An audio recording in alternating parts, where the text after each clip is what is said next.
कालच लोकमतचा भ्याड असा व्हिडिओ मी यूट्यूबला अपलोड केला होता आणि आज पुन्हा एकदा एक प्रकरण समोर आलेलं आहे. नितीन गडकरी यांनी एका यूट्यूबवर मानहानीचा दावा ठोकला आहे 50 कोटीचा. मुकेश मोहन त्याचं नाव आहे. आणि त्यानंतर मी नितीन गडकरींच्या यूट्यूब आणि इन्स्टा पेजवर गेलो तर तिथलाही कमेंट त्यांनी ऑफ करून ठेवला आहे.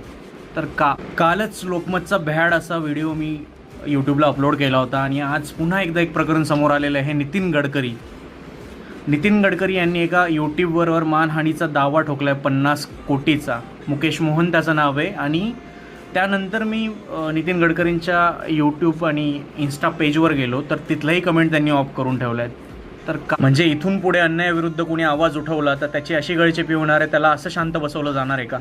नितीन गडकरींनी नेहमीच एक स्वच्छ प्रतिमेचा नेता असा जो दिखावा केला आहे तो हाच का? या असल्या सत्तेचा वापर करणाऱ्या लोकांना वेळीच नाही थांबवलं तर खूप अवघड जाणार आहे महाराष्ट्राला आणि आपल्या देशालाही.